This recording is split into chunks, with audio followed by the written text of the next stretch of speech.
Hey YouTube, it's JP Dillon. Welcome to part 4 of the 1972 Pioneer sx-828. In the last episode we took care of the regulator board. You can see it has nice fresh caps there along with the protection board.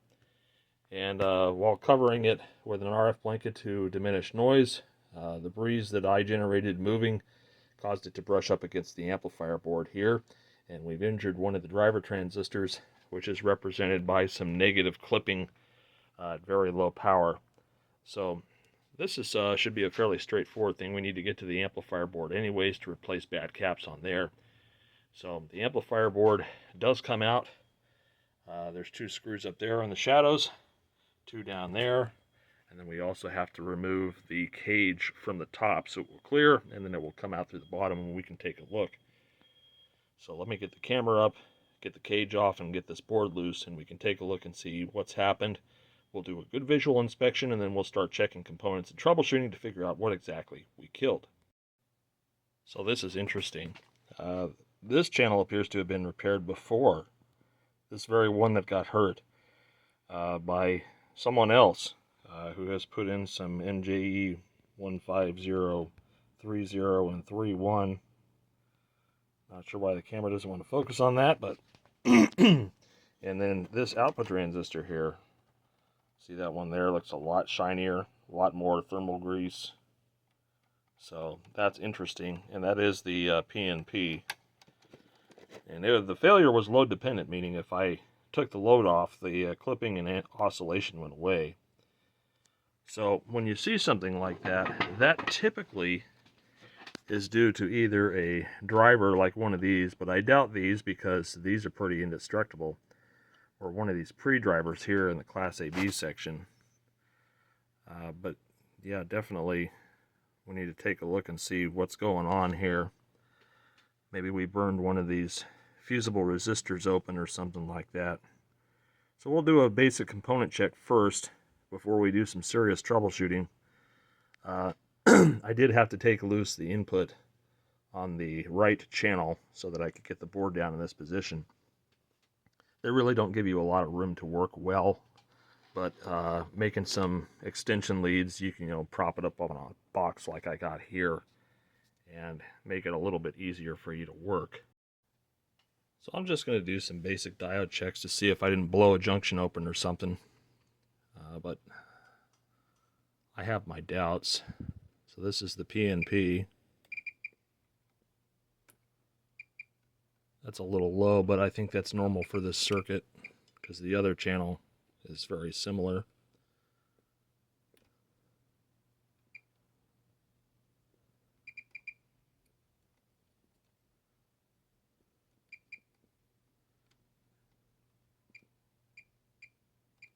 Just comparing it with the other side.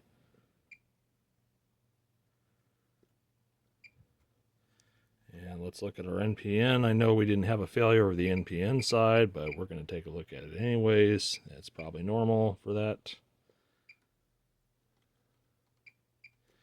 All right, let's look at our drivers. And our PNP driver looks okay.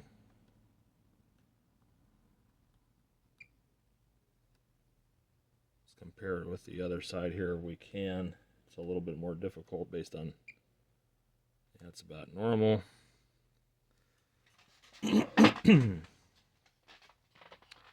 then of course our NPN side, which I don't think got hurt, probably looks the same.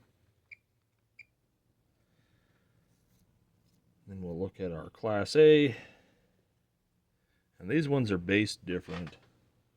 I think this is a current source and an amplifier.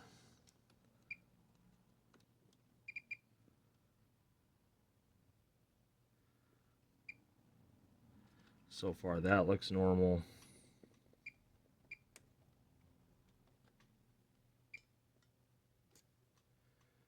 And then we got this one here.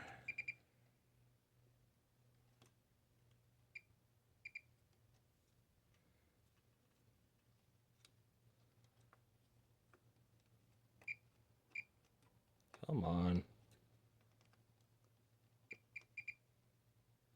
That looks normal there. So nominally, everything looks okay. Let's see if one of these resistors here got injured. It's 150. It's 150. Our emitters are probably fine.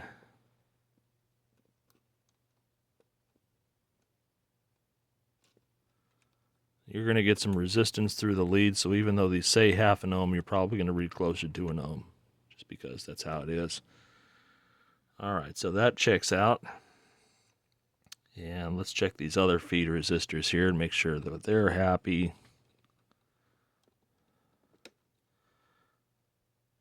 10 ohms looks good. Should be like a 3.9K. Yep. 2.7. And we get a 10 ohm feed resistor to those transistors there, which is good. Another 3.9 on 18K it looks like. And then 68. Yep. And let's see. That's going down to 3.9. There should be a 33 ohm up here that feeds the differential pairs, which looks okay. 47K.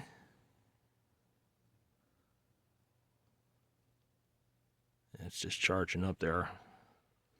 Reading less, probably alright. 22K. Yeah, you're looking good there. This one up under here, which should be a 1K. Alright.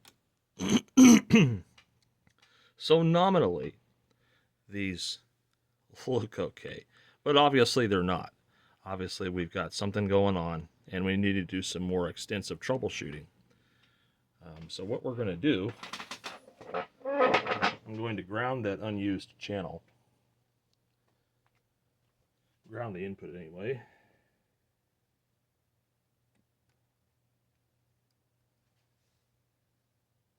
And we're going to turn this on and take some comparative measurements on the amplifiers, because we have a good working side and then we have a non-working side. And it's not enough to make it go out of protect, but it is not happy. So the first thing I'm going to do, well, let's get a more secure method of grounding, because just resting it inside of the chassis hole really isn't good enough.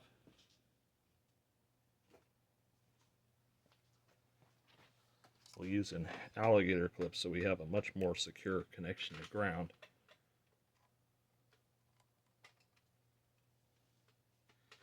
And so we'll just check our basic voltages here. So on our PNP, we have minus 6.9, and we have plus 4.8. Now right away, the voltage here is way too high for a base emitter junction. Look at the other one. We're just under 6, and that's for both of them. So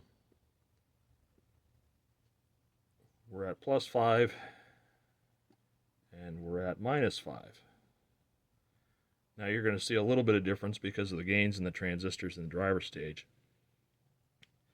So the fact that we have 0.6 of a volt here, 0.7 now, and we have nothing on our emitter, so there's no DC offset, and we have 0.4 and nothing there, tells me that this transistor here is not conducting enough. It's not pulling down the circuit. We should really have about 0.5, 0.56 across the junction if it's properly biased. And if we come here to the working side, there's 0.549, and there's minus 0.58. So if we come across the two bases, we should have like 1.1. Yeah, so we're good there. But come over here, and we've got minus 0.7. Yikes. And then we've got plus 0.49. So this isn't conducting well enough. And that has been replaced before. It may be counterfeit, but either way, that transistor is defective. And I think what we'll do is we'll pull both out and we'll replace them with something common like 21195 and 96 or 93 and 94. And we'll just put this on the component tester for grins and giggles, because it's obviously, that's the PNP side, that's not working. And we also saw a bit of an oscillation on that waveform too. So let's make sure that our chassis has, we're bleeding down there slowly, 5 volts.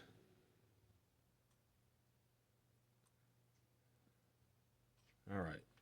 Yeah, I'm not concerned about there being 5 volts left. That's not a big deal. So let's go ahead and take this guy out and his counterpart.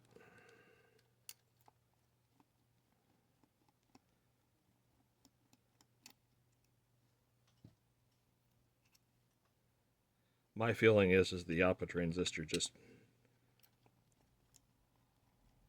either isn't a real one or was a real one, and the mistake I made just injured it and caused it to open, which is weird because normally output transistors short. But this was here before, and there was no work on the amplifier done that we did, so it's definitely pre-existing. There wasn't really a very good application of thermal grease either. So we'll have to fix that. Let me pop off the old mica insulator. And the bottom looks really crusty. So either that insulator was never changed, or this got really hot before I ever got to it. So out of curiosity, let me get the component checker and see what it says.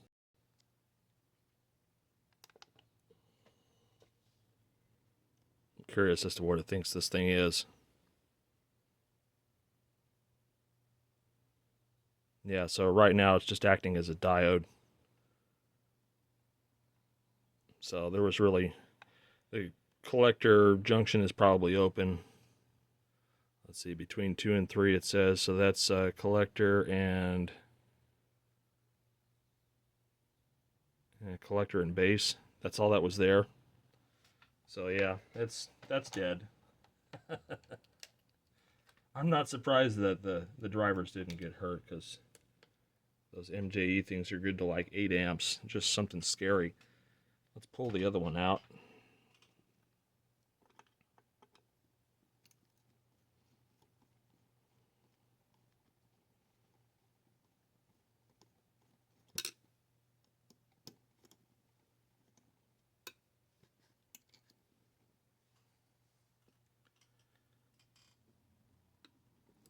I guess whoever serviced this last just found an old transistor of the same type to put in there.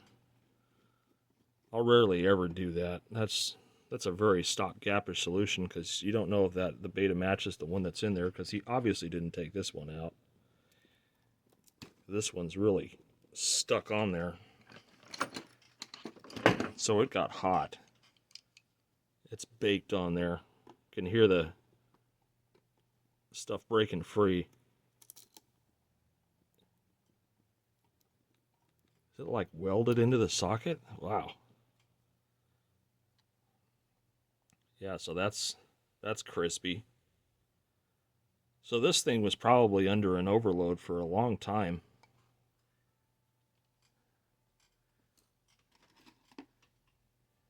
And I guess me toying with it and slipping with it just made it give up.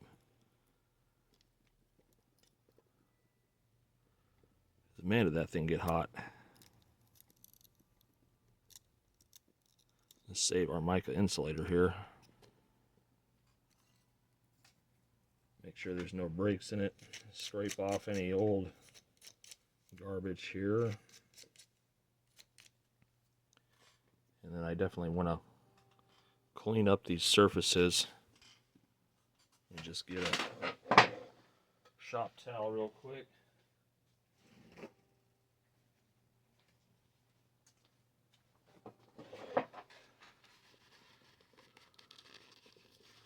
Let's wipe this stuff away.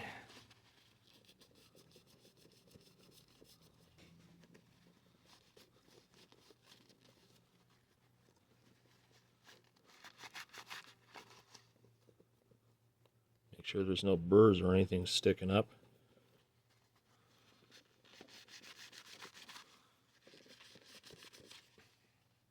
All right, let's get some replacement output transistors. For that, we're going to use the MJ21196 for the the NPN, and the 21195 for the PNP. And the 3 and the 4s are still very difficult to get, but this isn't as heavy duty in application, so the 21195 and 96 are kind of a lesser version. So I'm going to get my thermal transfer compound, and I just have a stick of a Q-tip here, and we're just going to put it on, coating like this. Don't get this stuff on your clothes, it's almost impossible to get out. So that's the transistor side. And so I'm going to press the mica insulator onto that, which I just coated. And then I'm going to repeat the process, coating the mica insulator. And then we'll lay it down on the heatsink and mount it.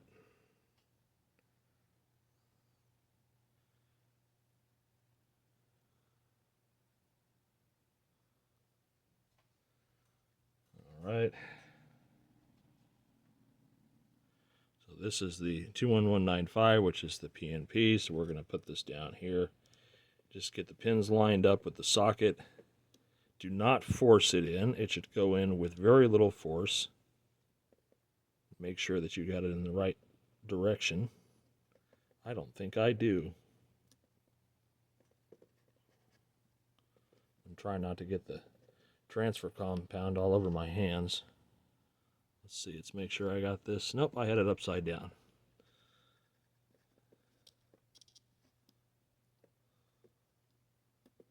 And it should go in with relative ease like that.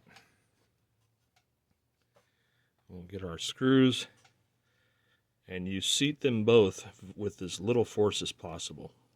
Just run them down until you just start to feel them seat, and then do that with the other one.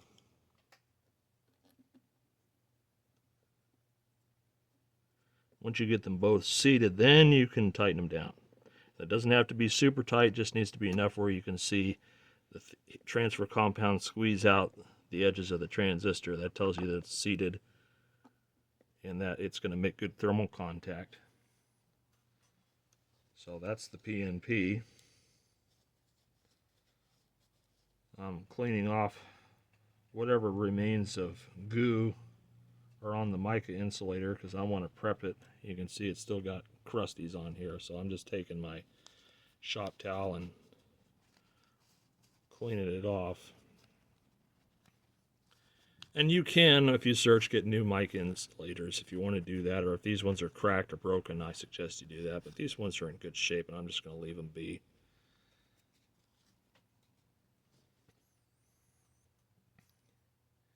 And again, dip my Q-tip rod in the thermal paste and just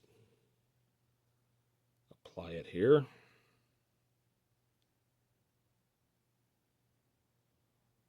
Nice coating without being sloppy, he says as he paints his finger with it.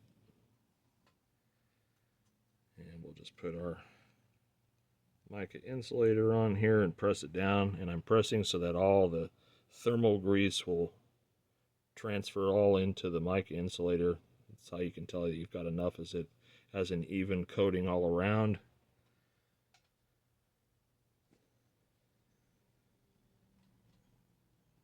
And then we'll just coat it again.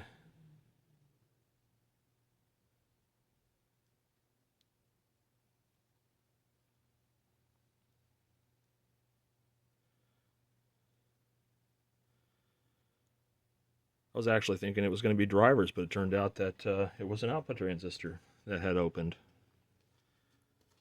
And then we'll just place this in here. Just move it around until you feel the pins go into the socket, and then gently push in. And then again with our screws, just run them down until you just feel them seat.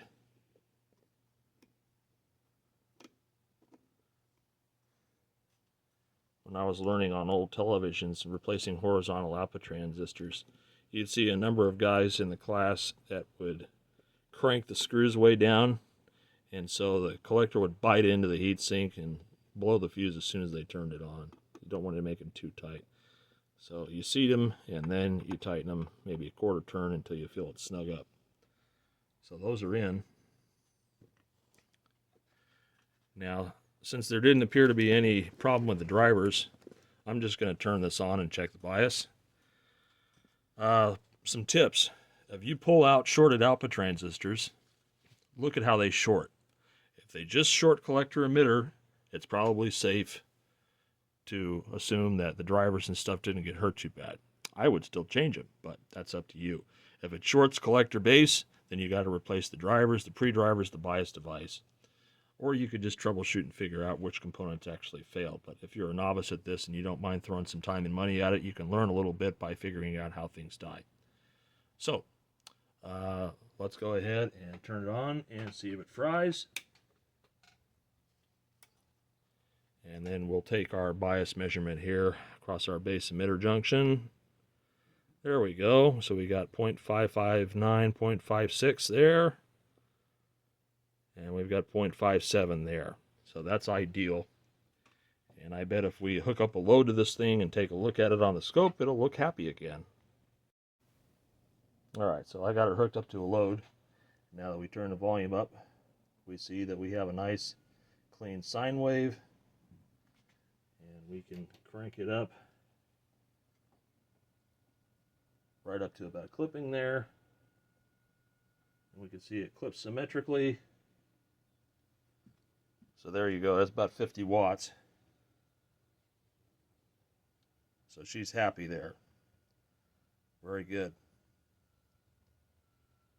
So now that we know that, we can focus on replacing the capacitors on this board.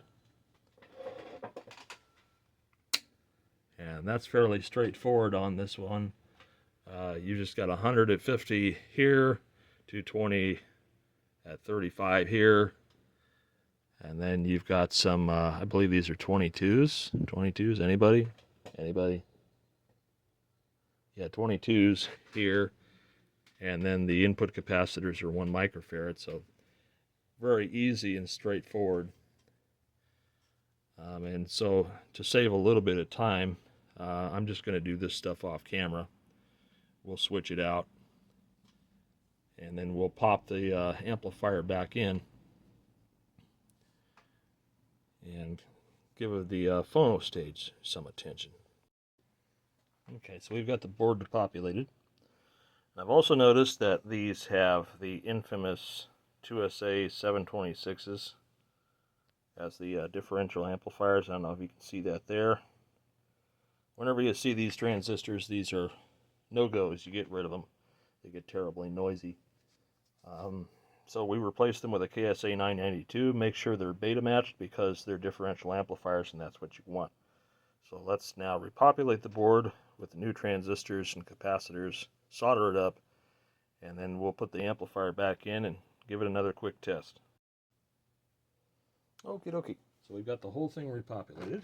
Let's power up. Goes out of protect mode, which is good.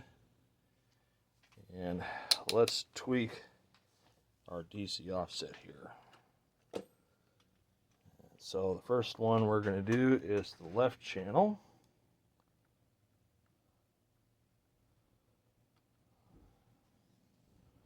It's pretty close to 0 already. And right channel. Right channel is at 50 millivolts. So let's Adjust that down. Touchy pot.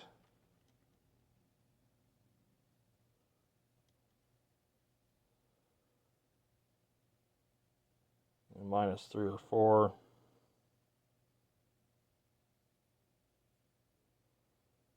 Yeah, it's pretty close to 0 there. Let's go back to this one again, our left channel.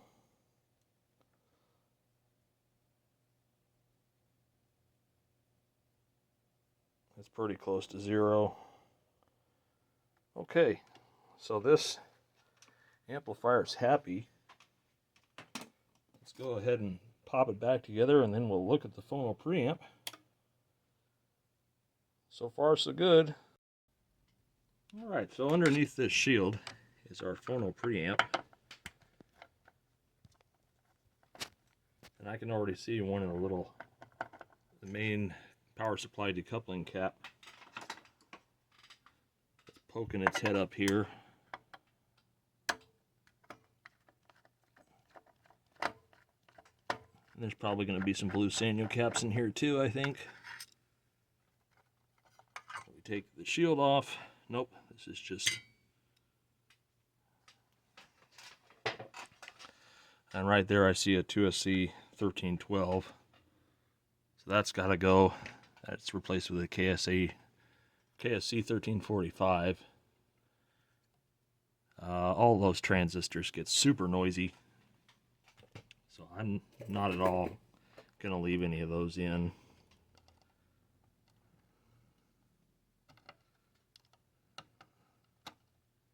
Now you want to check your preamp too, your main preamp.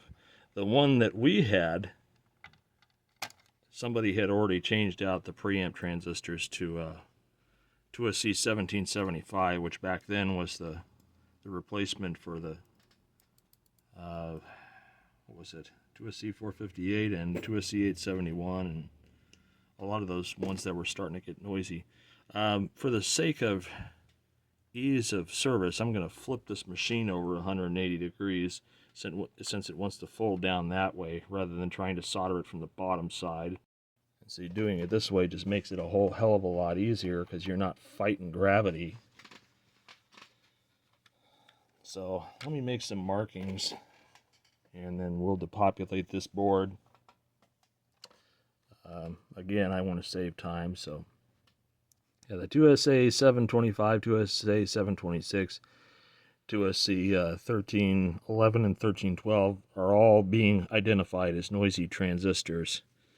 And this capacitor up in here is peeing. I can see it peeing onto the board, so I'm going to have to clean that off too.